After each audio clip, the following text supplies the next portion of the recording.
नमस्कार।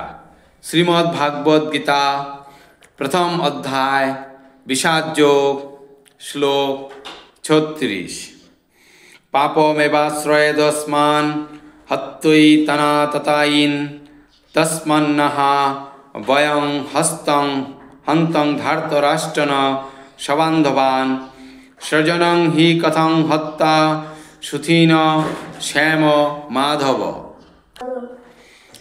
पापम अर्थात पाप एव अवश्यई आश्रयेत आश्रय करबे अस्मान आमादेर हत्या बध करले एतान एदेर सकलके आततायिन आततायीदेर तस्मात् ताई न ना अर्हा उचित वयम आमादेर हस्तम हत्या करा धार्तराष्ट्रन धृतराष्ट्रेर पुत्रदेर सबान्धवान् सबान्धव स्वजनम स्वजनदेर हि अवश्यई कथम किभाबे हत्या हत्या करे सुखी न सुखी श्याम हब माधव हे लक्ष्मीपति श्रीकृष्ण।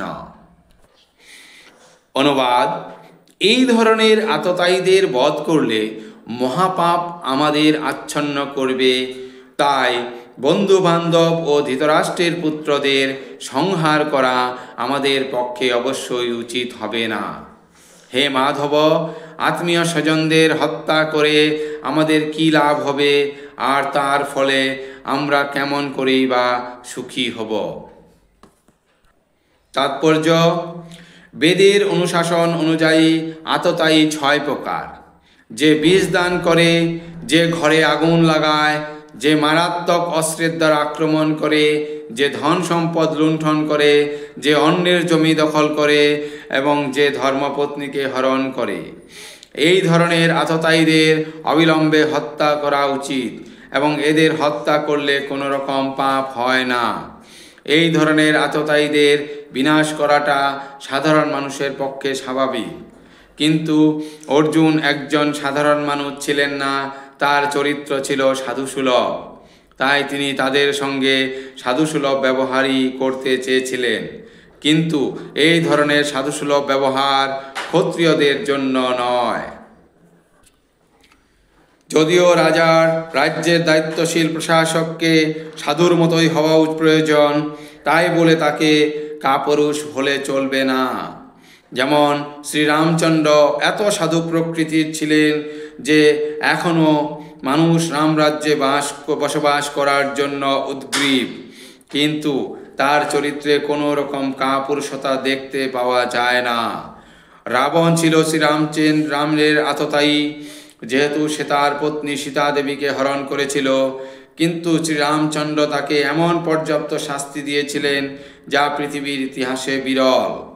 অর্জুনের ক্ষেত্রে অবশ্য আততায়ীরা ছিল অন্য এক বিশেষ ধরনের, যেমন পিতামহ, শিক্ষক, ভ্রাতা, বন্ধু ইত্যাদি।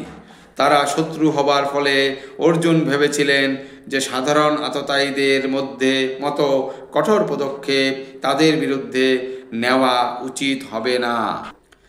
তাছাড়া সাধু প্রকৃতির মানুষদের সর্বদাই ক্ষমাশীল হবার নির্দেশ দেওয়া হয়েছে। সাধুদের প্রতি এই ধরনের উপদেশ যে কোনো রাজনৈতিক সংকটকালীন অনুশাসন থেকেও অধিক গুরুত্বপূর্ণ।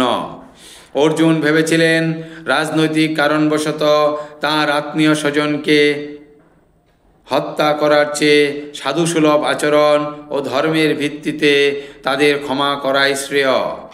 তাই সাময়িক দেহগত সুখের জন্য এই ধরনের হত্যা কাজে লিপ্ত হওয়া তিনি সমীচীন বলে মনে করেননি। সর্বোপরি রাজ্য ও সুখ অনিত্য, তাই ক্ষণস্থায়ী এই সুখের জন্য আত্মীয় স্বজন হত্যার পাশে লিপ্ত হয়ে নিজের জীবন ও মুক্তির পথে চিরতরে রুদ্ধ করার ঝুঁকি তিনি কেন নেবেন?